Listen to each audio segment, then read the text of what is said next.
When reborn, I was kneeling in the heart of NYU's Washington Square Park, the cobblestones biting into my skin. Laughter roared around me, a vicious chorus from my classmates, their faces twisted with glee. Look at Emma Carter, groveling like a pathetic puppy, one sneered. The golden girl of the Carter family reduced to Ethan Brooks's lapdog. My cheeks burned, not from shame, but from the searing clarity of my past life flooding back. I'd been here before in this exact moment, pleading with Ethan to stay and to choose me over Sophia Hayes, the transfer student who'd ensnared him. In that life, I'd lost everything trying to save him. In my previous existence, Ethan had been my high school sweetheart, the charming, driven boy I'd dreamed of building a future with. We'd come to NYU together, our families, the Carters of Ocean City, NJ, and the Brooks of Manhattan, envisioning a merger of empires through our engagement. But Sophia, with her reckless allure, changed everything. Ethan skipped classes to chase her drag raced through the Bronx, blew his trust fund on wild nights, and threw away his finance degree for her. I tried to pull him back, confronting him in this park. Desperate, I'd turned and leapt into the Hudson River, a foolish attempt to shock him awake. I survived, but a spinal injury left me disabled. I dropped out, returned to Ocean City, and lived 5 years in agony, my family abandoning me as a failure. Ethan, meanwhile, sobered up, started a tech startup, married, and thrived. I died alone on a street corner, forgotten, my body racked with complications. Now reborn in this moment, I saw it all clearly. Ethan had never loved me. My sacrifice had been for nothing. The crowd's jeers echoed, "She's hit rock bottom," but I felt a fire ignite within me. This time I wouldn't beg. I wouldn't drown. I'd rise. I pushed myself to my feet, my knees trembling, but my resolve ironclad. Ethan stood before me, his hazel eyes cold with disgust, his arm slung around Sophia, her smirk cutting deeper than any insult. The crowd hushed, waiting for my next move. Would I cry? Scream? Jump into the river again? I met Ethan's gaze, my voice steady despite the lump in my throat. "Ethan Brooks, I'm done chasing you. I'm calling off our engagement. Go live your life with Sophia. You're free." His jaw slackened, shock flickering across his face. Sophia's smirk faltered, her grip tightening on his arm. The crowd murmured, some laughing, others confused. "What's she playing at?" a guy muttered. "Emotional blackmail again." Another scoffed. I ignored them, brushing dirt from my jeans, my heart pounding but my mind clear. I was Emma Carter, heir to Carter Enterprises, and I wouldn't waste another second on a man who saw me as a stepping stone. As I turned to leave, a classmate, Jake, grabbed my arm. "Emma, you're just gonna let him walk away with her. Fight for him." I yanked free, my eyes blazing. "I'm fighting for myself now, Jake. Watch me." The crowd parted as I strode through, their whispers trailing me like a wake. I felt their stares, but they no longer stung. This was my rebirth, my chance to rewrite my story. I'd reclaim my place in my family, rebuild my future, and leave Ethan to his self-destruction. No more Hudson River dives, no more tears. Back in my dorm, I sat at my desk, the city's skyline glittering through the window. I opened my journal, a habit I'd started in therapy, to process my past life's pain. Dr. Patel's words echoed, "Your worth isn't tied to Ethan. Define it for yourself." I wrote my vow. Emma Carter will never beg again. I'll take back my life, my family's legacy, and my pride. Ethan Brooks is my past. My future is mine. The weight of those words grounded me, a promise, etched in ink and soul. As I closed the journal, I imagined sharing this moment with others on a platform like this one, where stories of breaking free inspire. If you're watching this and you've ever felt stuck, hit that like button to say you're ready to rise too. Drop a comment, tell me how you've reclaimed your strength. And subscribe, because this is just the start of my comeback and I'm taking you along for the ride. Back in the park, I'd felt the world watching. Now I'd make sure they saw me soar. But that moment in the park wasn't just about words, it was a severance. Ethan's life with Sophia would spiral, and I wouldn't be there to catch him. My family, the Carters, had built a real estate empire in Ocean City, and I'd been groomed to lead it before Ethan derailed me. In my past life, my obsession with him cost me their respect. My father had called me a disgrace, my mother had turned away, and my brother had taken my place. This time I'd prove them wrong. I'd ace my finance degree, learn the ropes of Carter Enterprises, and show them I was no failure. I glanced at my phone, half expecting Ethan's name to flash. It didn't. Instead, a text from my roommate, Mia. "You okay? Saw what happened. Coffee tomorrow." Mia had been my rock, the one who'd dragged me to therapy after late-night breakdowns. I typed back, "I'm better than okay. Coffee sounds perfect." Tomorrow I'd start studying harder, reconnect with professors, and map my return to Ocean City. The laughter in the park was fading, replaced by the hum of my ambition. Ethan thought he'd broken me. He was wrong. This was the beginning of Emma Carter's empire, and no one, not Ethan, Sophia, or even my doubts would stand in my way. The weeks after that day in Washington Square Park were a blur of purpose. I threw myself into my studies at NYU, my dorm room, a fortress of textbooks, highlighters, and ambition. Finance equations and market analyses became my refuge. Each solved problem was a brick in the wall between me and Ethan Brooks. I'd vowed to shut him out, and I meant it. No more late-night scrolls through his social media, no more listening for gossip about him and Sophia Hayes. My past life had taught me one brutal truth: loving Ethan was a death sentence. This time, I'd live for myself. My days started at dawn, coffee in hand, as I pored over lecture notes in the library's quiet corners. Professor Nguyen, my advisor, noticed the shift. "Emma, your focus is razor sharp," she said during office hours, her eyes crinkling with approval. "Your last project on market volatility was at the graduate school level. Keep this up, and you'll have internship offers rolling in."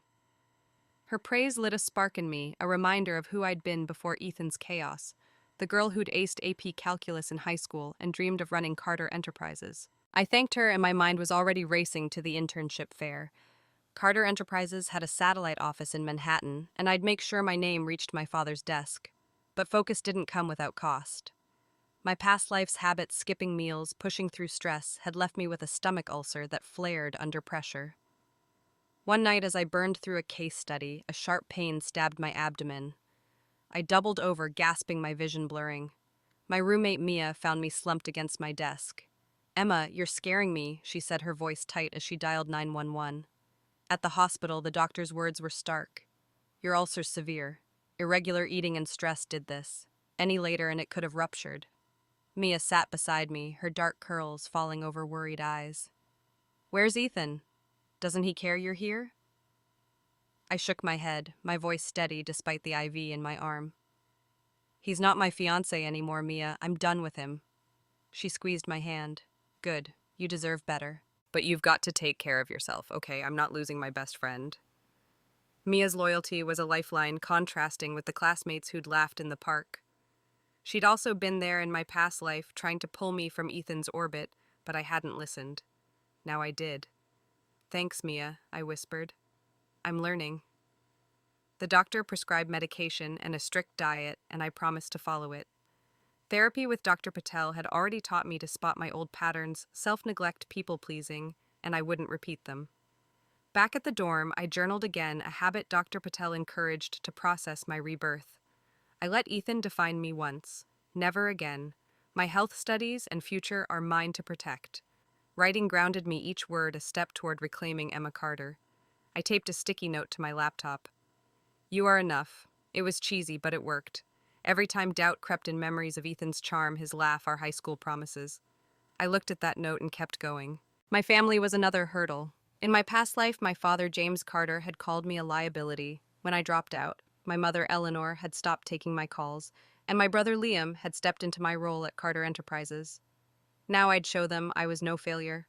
I drafted an email to my father, careful but bold. "I excel at NYU and want to learn the business. Can we talk when I'm back in Ocean City?" His reply was curt but promising. "Prove it with results. We'll discuss." It wasn't warmth, but it was a start. I'd grown up watching him negotiate deals, his sharp mind turning Carter Enterprises into a real estate giant. I'd inherit that not just through blood, but through grit. Meanwhile, Ethan and Sophia's chaos filtered through campus gossip, though I tried to ignore it. Mia, ever the informant, couldn't resist. She said they got kicked out of a bar last night over coffee, her eyes wide. Ethan was racing some guy in Brooklyn and nearly crashed. Sophia was egging him on. I sipped my latte unmoved. "Let them burn out, Mia. I'm not their babysitter." She grinned. "That's my girl. You're different now, Emma. Stronger." Her words hit deep. I was different.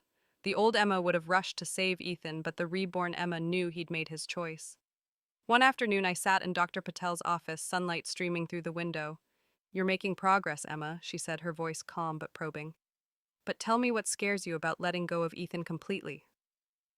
I hesitated, then admitted, "I'm afraid I'll forget who I was with him. The good parts before it all went wrong." She nodded. Those memories are part of you, but they don't define you. You're building a new Emma, one who doesn't need his validation. Her words clicked. I wasn't erasing my past. I was rewriting my future. By mid-semester, I'd landed a spot in a competitive finance seminar, my project earning praise from guest lecturers at Goldman Sachs. My grades were stellar, and I'd started networking with Carter Enterprises' Manhattan team, shadowing their analysts on weekends. Ethan's name faded from my thoughts, replaced by balance sheets and boardroom strategies. But late one night, my phone buzzed Ethan's number. My thumb hovered over decline, but curiosity won. I answered, ready to shut him down. Instead, Sophia's voice cut through, smug and sharp. "Why are you blowing up Ethan's phone? Who are you?" My stomach twisted, not from pain, but from the realization he'd deleted my contact. I was a stranger to him now. "I'm Emma Carter," I said weakly, pain flaring from my ulcer. Sophia laughed. "Oh, her. Ethan's not here, sorry." I hung up my hands, shaking. Mia, studying nearby, looked up. Was that him? I shook my head. "Sophia. He deleted my number." Her face hardened. "Screw them, Emma. You're worth 10 of them." I nodded, forcing a smile. She was right. Ethan's betrayal wasn't my burden anymore. I blocked his number, turned off my phone, and opened my textbook. The pain in my stomach ebbed as I focused, each page a reminder I was breaking free, and no one, not Ethan, not Sophia, could chain me again. The fluorescent lights of my NYU dorm buzzed overhead as I burned through another late-night study session, my laptop screen glowing with financial models. It was midterms weeks after I'd walked away from Ethan Brooks in Washington Square Park, and I was determined to prove myself. My finance seminar project, a risk analysis for Carter Enterprises' coastal properties, had earned early praise from Professor Nguyen, and I could almost taste the internship I'd been chasing. But my body had other plans. A sharp, familiar pain twisted through my stomach, a ghost from my past life, when stress and skipped meals had carved an ulcer into me. I gripped the desk, my vision swimming, each breath a knife. I'd ignored the warning signs, irregular dinners, endless coffee, falling back into old habits despite my vow to change. My roommate Mia burst through the door, her backpack slung over one shoulder. "Emma, you look like death," she said, her dark eyes narrowing. She dropped her bag and knelt beside me. "This is that ulcer again. Why didn't you eat dinner?" I tried to wave her off, but another wave of pain buckled me. Mia didn't hesitate. "We're going to the hospital. Now." She called 911, her voice steady but urgent, and soon I was in an ambulance, the city's neon lights blurring past. At Bellevue Hospital, the doctor diagnosed grimly. "Your ulcer flared to a dangerous point. Stress and a poor diet did this. You're lucky it didn't rupture." He prescribed medication, a strict meal plan, and rest warning that another episode could be fatal. Mia sat by my bed, her usual snark replaced by worry. "Emma, where's Ethan? Doesn't he know you're here?" Her question stung, not because I wanted Ethan, but because it reminded me how alone I'd been in my past life. "He's not my fiancé anymore," I said, my voice hoarse from painkillers. I ended it, remember Mia's jaw tightened. "Good riddance. But you've got to stop pushing yourself like this. You're not invincible." Her words hit hard. Mia had been my anchor, the friend who'd seen me cry over Ethan in my past life and begged me to let him go. Now she was here again, pulling me back from the edge. "I know," I said, squeezing her hand. "I'm trying." As the IV dripped, my phone buzzed on the bedside table. Ethan's name flashed a jolt to my system. I hesitated, my thumb hovering over decline. Why was he calling now? Curiosity and maybe a flicker of old weakness made me answer. But it wasn't Ethan. Sophia Hayes' smug and sharp voice cut through. "Who's this blowing up Ethan's phone?" My stomach clenched, not from the ulcer, but from the realization he'd deleted my contact. All those missed calls from my pain-fueled haze were just a stranger's number to him now. "I'm Emma Carter," I managed, but my voice was weak and firm. Sophia gave a mocking chuckle. "Oh, her. Ethan's not here, sorry. Why do you keep calling?" The taunt was deliberate, a knife twisted to mark her territory. Pain and humiliation surged, but I refused to let her win. "I don't need him," I said, and hung up my hands, shaking. Tears burned my eyes, not for Ethan, but for the version of me who'd once begged for his love. Mia, watching, grabbed the phone. "Block her. Block him. They don't get to hurt you anymore." I nodded, deleting Ethan's number with a tap, a small but seismic act. In my past life, I'd clung to him even as I lay dying on an Ocean City street. Now I was choosing myself. I met with Dr. Patel, my therapist, back at the dorm via Zoom. Her calm voice grounded me. Emma, that call triggered you. Why I swallowed, admitting it, reminded me how little I meant to him. Even after everything, part of me still wonders if I was enough. Dr. Patel's eyes softened. You were always enough. Ethan's choices reflect his flaws, not yours. What do you want for yourself? Now, I thought of Carter Enterprises, my father's stern face, the boardroom I'd one day command. I want to be unstoppable, I said. For me, not for him. She smiled. Then let's build that, Emma, one step at a time. I stuck to the doctor's orders, eating regular meals and taking my meds with Mia playing food police. I also poured my energy into my seminar project, which landed me a meeting with Carter Enterprises' Manhattan team. My father's assistant, Claire, emailed Mr. Carter is impressed with your NYU record. He's open to discussing your role. It wasn't love, but it was progress. My family had written me off as a failure in my past life. Now I'd show them and myself I was their heir in every way. Ethan and Sophia could keep their chaos. I was building an empire. No one would pull me back into the dark. The hospital room smelled of antiseptic and regret. The beeping monitors a steady reminder of my fragility. I'd been discharged from Bellevue but was back for a follow-up, my ulcer under control, but my body still weak. Mia had insisted on coming, her presence a quiet comfort as we waited for the doctor. She flipped through a magazine, muttering about the latest campus gossip. Ethan Brooks and Sophia Hayes had been spotted racing cars in Queens, nearly arrested. I didn't react, focusing on the chart in my lap, tracking my meal plan like a lifeline.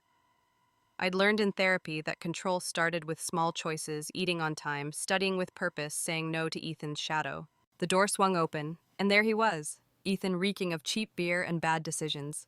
His hair was disheveled, his NYU sweatshirt stained, but his grin was as careless as ever. Heard you were here, he said, leaning against the doorframe like he owned the place. Mia's head snapped up, her eyes narrowing. What do you want, Ethan? She snapped. He ignored her, his gaze flicking to me. And just checking on you, Emma, no big deal. My stomach twisted, not from pain but from the audacity.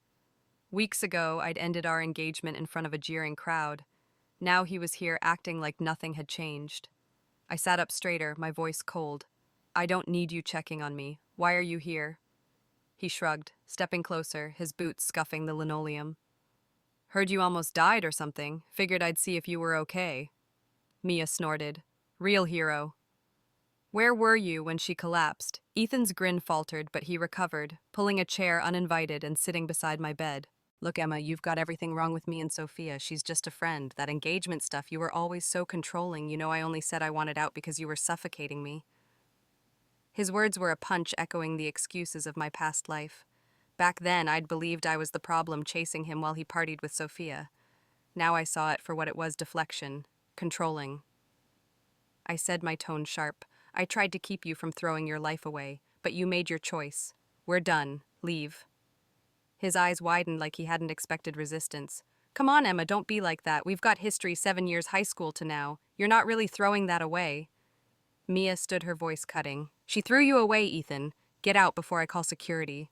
He glanced at her, then back at me, his expression shifting from cocky to uncertain. Fine, he said, standing. But you're not feeling great, so I'll let this slide. We'll talk later when you're less emotional. He sauntered out the door, slamming behind him, stirring a puff of stale air. Mia turned to me, furious. He's unbelievable. You okay? I nodded, staring at the IV in my arm. I'm fine. He's not worth my energy. That night back in my dorm, I called my parents. My father answered, his voice gruff. Emma, what's this about the engagement I took, a breath steadying myself. I ended it with Ethan. He's reckless, unfaithful. I have evidence texts, photos of him with Sophia.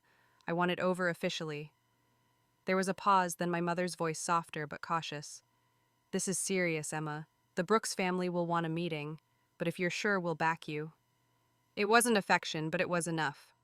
In my past life, they'd abandoned me when I dropped out. Now I'd make them see my strength.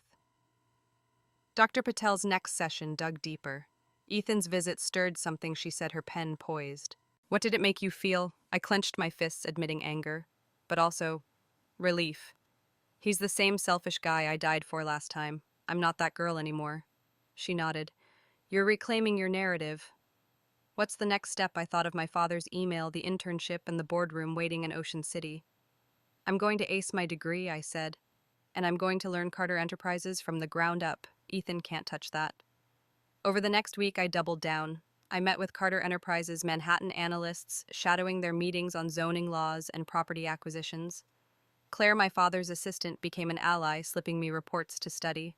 My ulcer meds worked, and Mia's meal reminders kept me on track. One evening, as we ate takeout, she grinned. You're killing it, Emma. Professor Nguyen said your project's being pitched to the dean for an award. I smiled, the first real one in weeks. Ethan's visit had been a test, and I'd passed. He thought he could charm his way back. He was wrong. I was building something bigger than him, a future where Emma Carter stood alone, unbreakable. The Manhattan skyline glittered through the floor-to-ceiling windows of the rooftop bar, a chic venue buzzing with NYU's elite.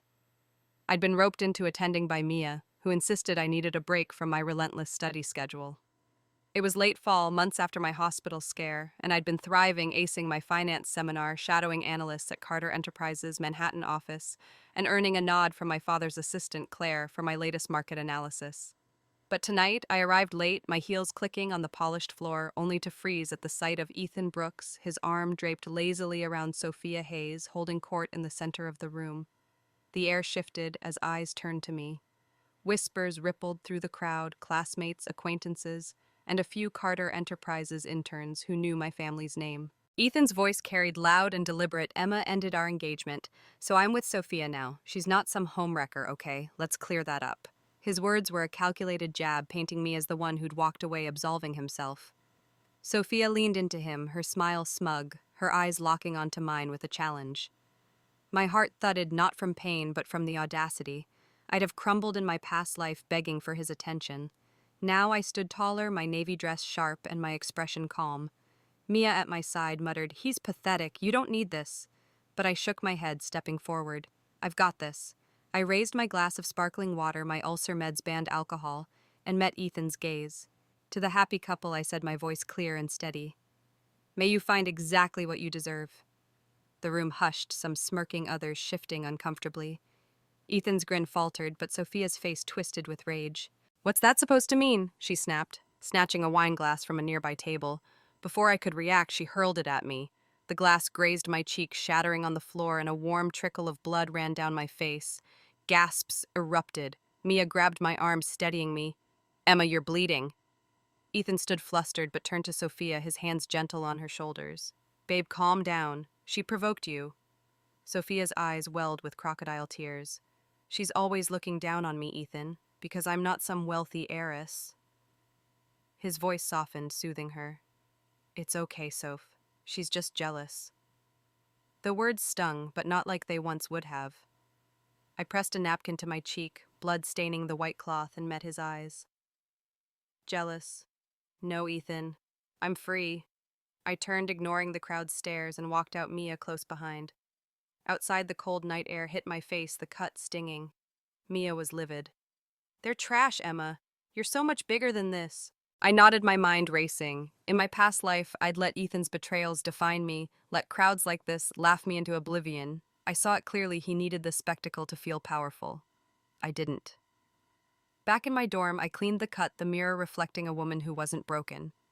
Dr. Patel's voice echoed from our last session. "You choose your response to pain." I chose strength. I emailed my parents, attaching screenshots of Ethan's public antics with Sophia gathered from campus gossip sites. "We need to finalize ending the engagement," I wrote. "The Brooks family can't dodge this." My father replied quickly, "We'll meet with the Brooks next week. Bring your evidence." It was cold, but it was progress. My mother added, "Emma, we're watching your work at Carter Enterprises. Keep it up." Their tentative support was new, starkly contrasting to my past life when they called me a disgrace. I'd earned it through months of academic wins and late nights studying real estate deals. Claire had even invited me to present my analysis at a board meeting, a chance to prove I was no mere heiress, but a future leader. As I bandaged my cheek, I journaled. Ethan tried to humiliate me again. He failed. I'm building something he can't touch. The cut would heal. My resolve wouldn't waver. The NYU library was my sanctuary. Its quiet stacks are a refuge from the chaos of Ethan Brooks and Sophia Hayes. It was early winter, the city dusted with snow, and I was deep into my finance thesis, a proposal for Carter Enterprises to diversify into sustainable properties. My cheek had healed, leaving a faint scar, a reminder of the rooftop betrayal and my refusal to break. I'd blocked Ethan's number after the hospital, ignored Sophia's taunts, and focused on my future. But the past had a way of lingering, like the engagement ring necklace I'd once worn, now tucked away in a drawer. I'd sold the Soho apartment Ethan and I had bought together, a naive purchase from our high school days when we dreamed of a shared life. The paperwork was finalized, and my lawyer is handling the transfer. I'd also listed my custom engagement dress, a sleek ivory gown designed for a wedding that never happened on a resale app. It sold within hours, and the money was donated to a women's shelter. The necklace, though, I couldn't part with yet, not out of sentiment, but as a symbol of what I'd overcome. I'd left it in the apartment, but my lawyer returned it, saying Ethan had refused to take it. I slipped it into a box, vowing to deal with it later. Dr. Patel's office was warm, contrasting with the icy streets outside. "You've made bold moves, Emma," she said, her eyes kind but probing. "Selling the apartment and the dress, what does that mean to you?" I shifted in my chair, the question cutting deeper than I expected. "It means I'm done holding on to a fantasy. Ethan was never the man I thought he was. I'm not that girl anymore." She nodded. "And who is Emma Carter now?" I paused, then said, "Someone who fights for herself, for my family's legacy, for a life I control." Her smile was proud. "That's power. Keep defining it." My power grew in tangible ways. Professor Nguyen nominated my thesis for a university award, citing its innovative approach. At Carter Enterprises, Claire invited me to a strategy session where I pitched green retrofitting for our coastal properties. The analysts listened, noting that James Carter's daughter has his edge. The praise fueled me, but so did the challenge. My father was a titan, but he'd doubted me in my past life, handing the reins to my brother Liam. Now I was earning my place. I emailed Liam, testing the waters. "I'm learning the business. Can we talk strategy when I'm back in Ocean City?" His reply was cautious, but open. "Impressive work, Emma. Let's meet." Campus gossip still buzzed about Ethan and Sophia, bar fights, reckless stunts, but I tuned it out. Mia, however, couldn't resist. She said they got caught sneaking into a club with fake IDs over pizza in our dorm. Ethan's spiraling and Sophia's loving it. I shrugged, slicing my pizza. Their mess, not mine. Mia grinned. "You're a badass now, you know that." I laughed, but her words stuck.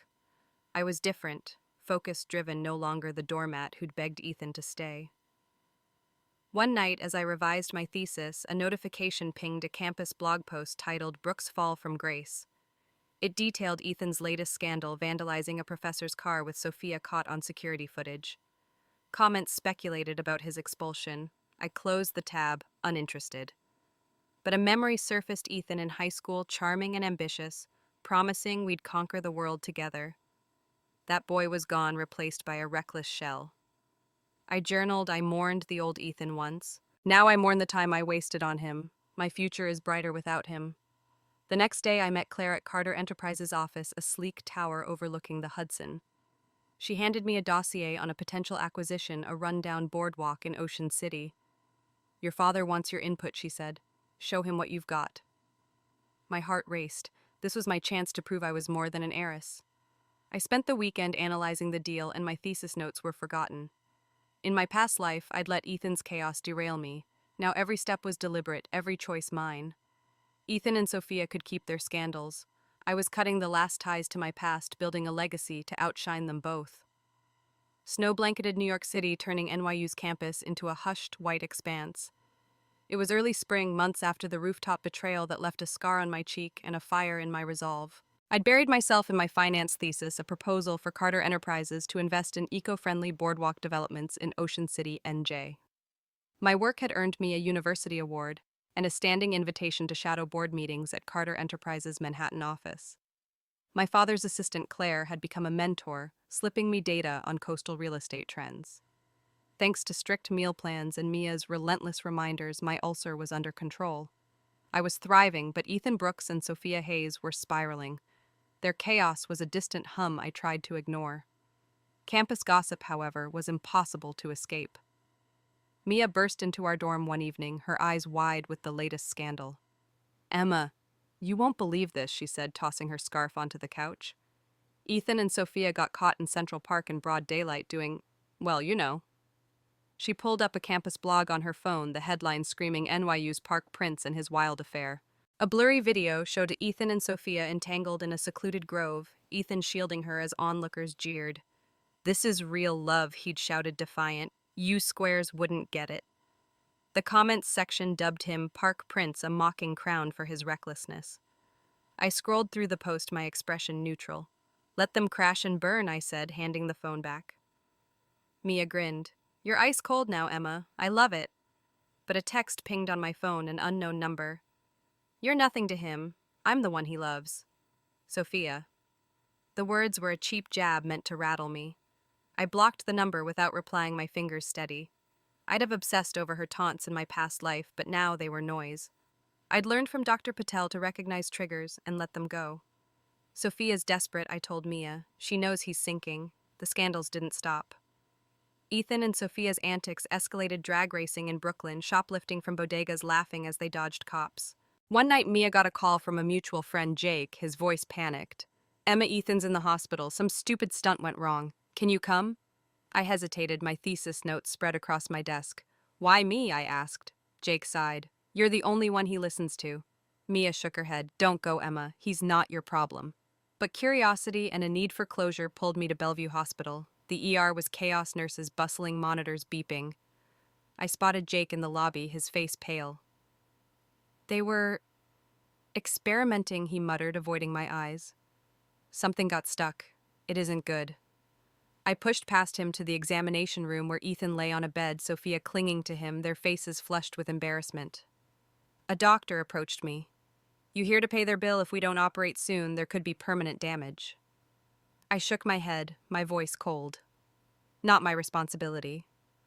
I turned and walked out, the image of their tangled mess seared into my mind. Ethan's recklessness wasn't my burden anymore. Back at the dorm, I journaled Ethan's destroying himself and Sophia's cheering him on. I used to think I could save him. Now I know he's not worth saving. Dr. Patel's next session dug into it. "Why did you go to the hospital?" she asked. I admitted I wanted to see if I'd feel anything. Pity, maybe. But I didn't. Just relief. She nodded. "That's growth. You're letting go of guilt." I was. My focus was on Carter Enterprises now. Claire had me analyze a potential boardwalk acquisition, and my pitch impressed the board. My father emailed, "Your numbers are solid. Come to Ocean City after finals." It was a lifeline, a chance to rebuild what I'd lost in my past life. Mia, ever my cheerleader, threw a mini party when my thesis won another award. "You're unstoppable, Emma," she said, clinking her soda can against mine. I smiled, but my mind was on Ocean City. In my past life, my family had discarded me when I dropped out. Now I was proving I was their heir. Ethan and Sophia could keep their scandals. I was building a legacy, one deal at a time, and no one would pull me back into their chaos. The spring air was crisp as I walked across NYU's campus for graduation, my cap and gown swaying with each step. It was May, months after Ethan's hospital fiasco, and I'd maxed out my academic credits, my thesis earning top honors. Carter Enterprises had offered me a summer role in Ocean City, and my father's emails had warmed slightly, hinting at a boardroom seat if I proved myself. My ulcer was managed, my confidence soaring. I'd blocked Ethan and Sophia's numbers, their scandals fading to background noise. Today was my triumph, a diploma to mark the end of my past life's failures and the start of my rise. The ceremony was held in Yankee Stadium, rows of graduates buzzing with excitement. I scanned the crowd, spotting Mia waving from her seat. But then I saw Ethan thinner, his eyes shadowed, sitting with Sophia, who leaned against him, smirking. My stomach tightened, not from pain, but from the memory of their betrayal. I chose a faraway seat, but a clueless classmate, Sarah, grabbed my arm. "Emma, why sit here? Your fiancé's over there." She laughed, pulling me toward Ethan's row, nudging Sophia aside. Sophia stumbled, her face paling, and Ethan shot up, kicking the chair I was about to take. It grazed my leg, nearly toppling me, but Mia caught me, her glare fierce. "Shame on you, Emma." Ethan snapped, his voice loud enough to draw eyes. "You said you were done with me, and now you're cozying up. Make up your mind." Sophia played the victim, tears welling. "It's fine, Ethan. Let her take you back. I'll survive." The word mistress hung unspoken, the crowd silent, waiting for drama. I'd been Ethan's doormat in my past life, forgiving every slight. Now I straightened, my voice calm but cutting. Sophia, your transfer program ends this month, right? How will you explain your scandals to your home university? Good luck graduating. Her face went white, her eyes darting to Ethan for rescue. He slammed his hand on the chair. Lena, stop threatening her. Her future's my family's business, not yours. And what you're cursing me now, saying I won't graduate. His anger was desperate, a cornered animal lashing out. I smiled cold and steady. I'm graduating today, Ethan. I'm leaving New York for Ocean City. I don't have time for your mess. Enjoy your life with Sophia. You're perfect for each other. The crowd murmured, some shocked, others amused. Sarah whispered, Damn, Emma, you're savage. I turned, walking to a new seat, Mia at my side. That was epic, she said, grinning. You shut them down. I nodded, but my heart raced. Confronting them publicly was a risk, but it felt right. Dr. Patel had taught me to face triggers head on, and I had.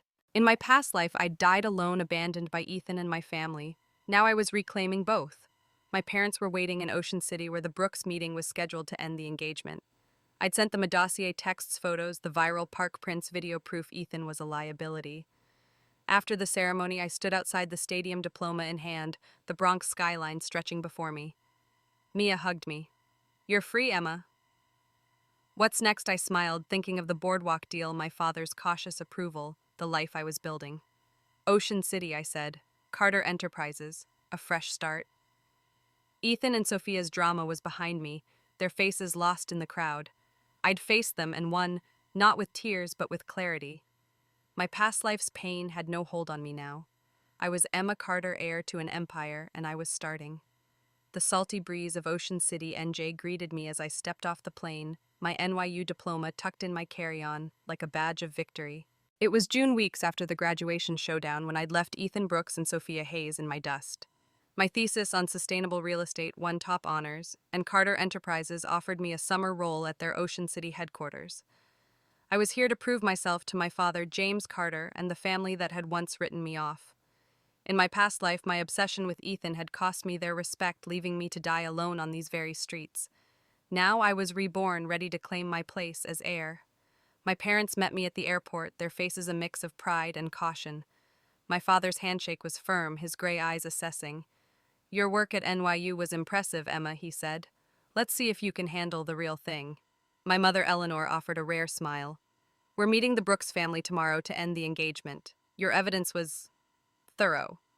I nodded, clutching the dossier I'd compiled, texts, photos, the viral park prints video of Ethan's Central Park scandal. It was my leverage proof that Ethan was a liability no family could afford. Settling into my childhood home, I felt the weight of old memories. Once a shrine to Ethan's promises, my room was now bare, the engagement ring necklace long boxed away. I met with Dr. Patel via Zoom. Her calm voice grounded me. Returning home is a trigger, she said. How do you feel? I admitted, nervous. I failed them before. But I'm not that girl anymore. She smiled. You're proving that. Focus on your strengths, your mind, your drive. I did. My first day at Carter Enterprises, I shadowed my father in the boardroom, his sharp commands a masterclass in power. Claire, his assistant from Manhattan, had joined the Ocean City team, and she handed me a file on the boardwalk acquisition I'd pitched. Your numbers got their attention, she whispered. Lead the next meeting. I dined with my brother Liam that night at a beachfront cafe. He'd taken my place in my past life, but now he studied me curiously. You've changed, Emma, he said, sipping his coffee. Dad says you're serious about the business. Got any ideas? I outlined my vision for eco-friendly boardwalks, and his nod was grudging, but genuine. Not bad. Let's talk more. It was a start, a crack in the wall between us. My family's trust was hard-won, but I was earning it one calculated step at a time. I presented my case at the Brooks meeting in a sleek conference room. Ethan's parents, pale and tight-lipped, couldn't refute the dossier. We're sorry, Emma, Mr. Brooks said. Ethan's actions shamed us all. The engagement was dissolved, a legal severance that felt like shedding chains. Back at the office, I threw myself into the boardwalk project, analyzing zoning laws and pitching green retrofits. My father watched his silence attest. When he finally spoke, it was curt, solid work. Keep it up. It wasn't warmth, but it was enough. A new face entered my orbit, Noah Reed, heir to a rival real estate firm in Northbridge, NJ. We met at a Carter Enterprises mixer, his sharp wit and quiet confidence disarming. He said, You're shaking things up, his blue eyes warm. We bonded over shared ambitions, sustainable development, outsmarting corporate wolves, and soon coffee dates turned into late-night strategy talks. Noah wasn't Ethan. He saw me as an equal, not a trophy. When Ethan texted about the Soho apartment sale, "What are you doing with it?" I ignored him, letting my lawyer handle it. Noah noticed my distraction. "Old ghosts?" he asked. I smiled, buried ones. Dr. Patel's next session sealed my progress. "You're rebuilding family ties and a new relationship," she said. "What's driving you?" I thought of my past life's lonely end, my family's rejection. "I want to be undeniable," I said.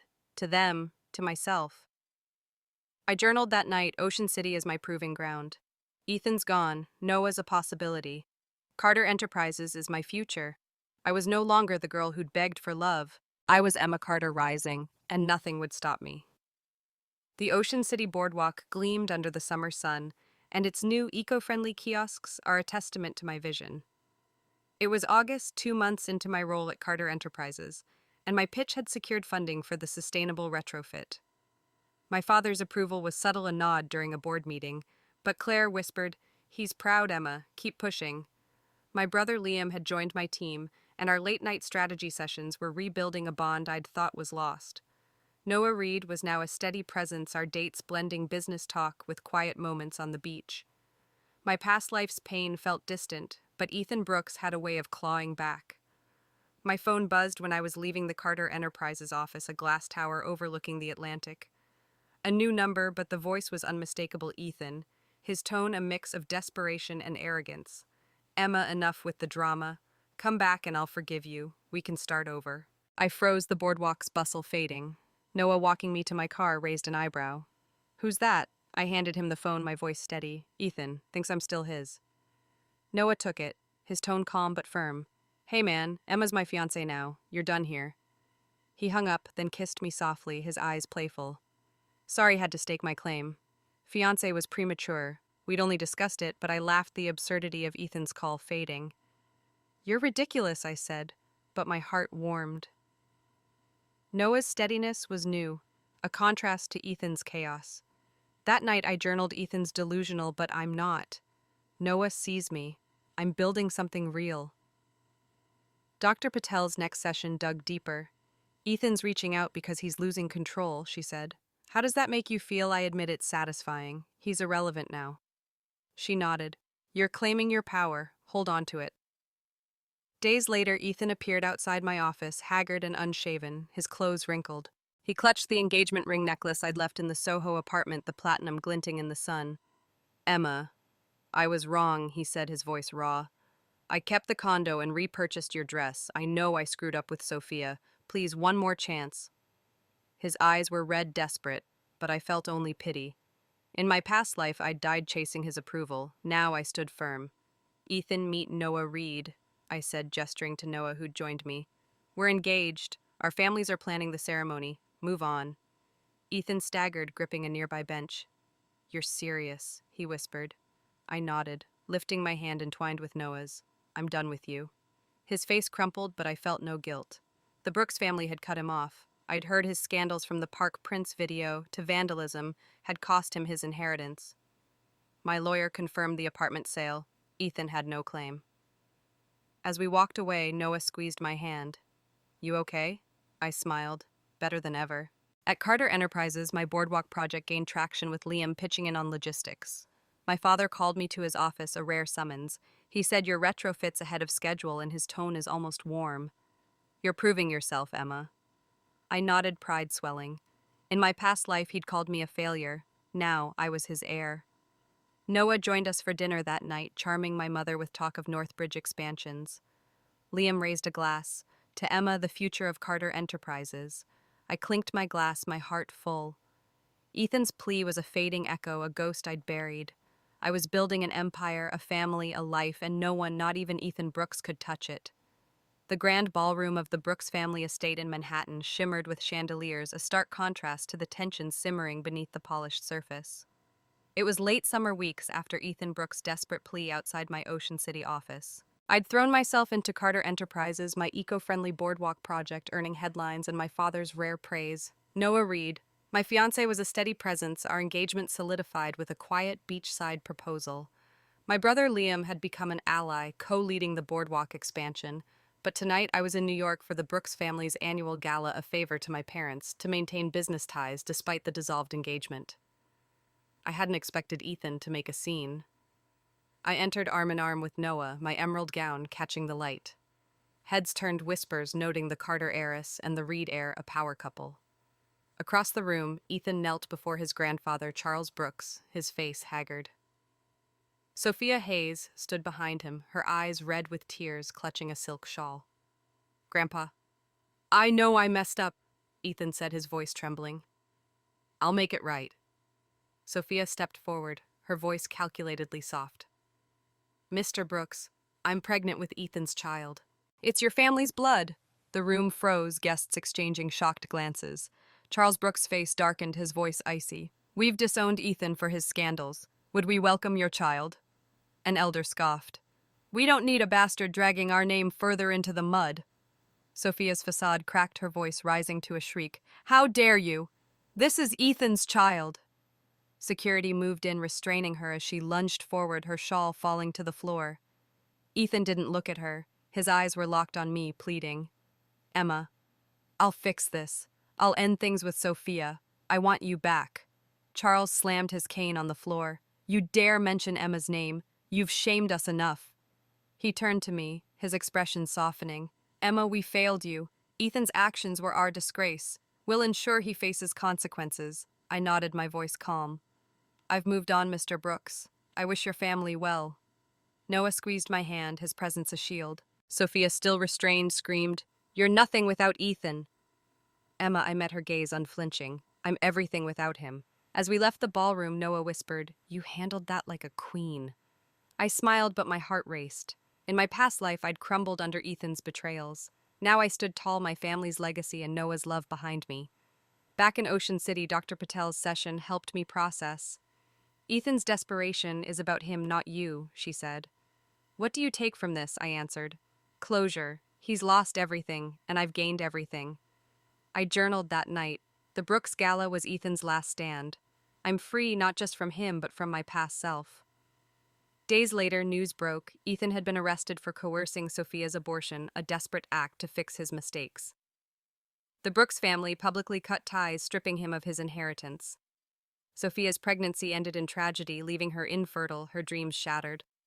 I felt a pang of pity, but it passed. They'd chosen their path. At Carter Enterprises, my boardwalk project neared completion, and Liam proposed a joint venture with Noah's firm. My father called me to his office. "You've earned your place, Emma," he said, his eyes warm for the first time.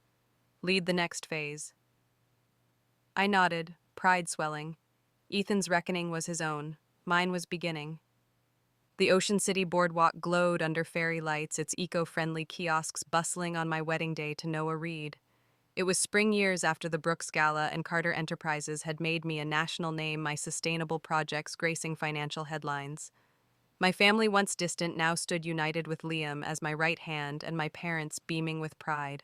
My daughter Lily, born a year ago, giggled in my mother's arms, her curls catching the sea breeze. Tall and steady Noah adjusted my veil, his blue eyes warm. "Ready, Mrs. Reed," he teased. I laughed, my heart full. In my past life, I died alone, abandoned by Ethan and my family. Now I was reborn, unstoppable. The ceremony was intimate, held on a cliff, overlooking the Atlantic. As I walked down the aisle, I glanced out the car window, spotting a figure on the boardwalk. A disheveled and frantic woman fought stray dogs for food scraps, her clothes torn. Civil workers tried to coax her away, but she screamed, "Stay back!" Her face turned, and I froze. Sophia Hayes, unrecognizable, her eyes wild with madness. "Emma, stop!" she shrieked, sprinting toward the car. "Take Ethan back. Please give me my life." Her voice faded as we drove on, swallowed by the wind. I felt no anger, only distance. Sophia's expulsion after NYU, her family's greed, and Ethan's betrayal had led her here. She was a stranger to me now.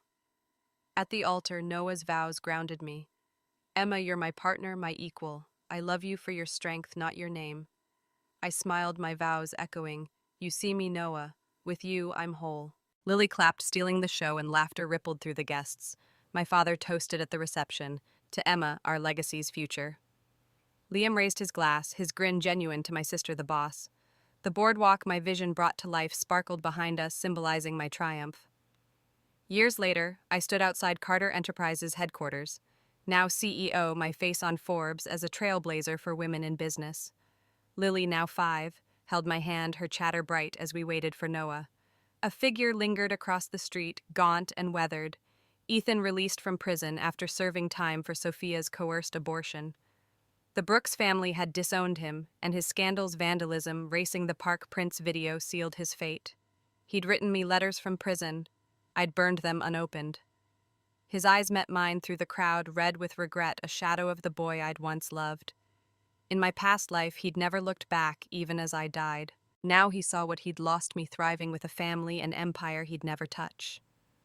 Noah stepped beside me, shielding us his presence, a quiet strength. "Ready to go, love?" he asked. I nodded, turning away. Ethan's gaze followed, but I didn't look back. Lily tugged my hand. "Mommy, let's get ice cream." I laughed, the sound free and light. Dr. Patel's final session lingered in my mind. "You've closed the circle, Emma," she'd said. "What does this life mean to you?" I'd answered. "It's mine. Not Ethan's, not my past's. I built it." My journal's last entry read, "Ethan's regret is his burden. My life. Lily Noah Carter Enterprises is my victory." As we walked to the car, cameras flashed, capturing our family, a symbol of power, love, and unshakable strength. Ethan's place beside me was a ghost, his regret a fleeting shadow. I was Emma Carter Reed, and my story was complete.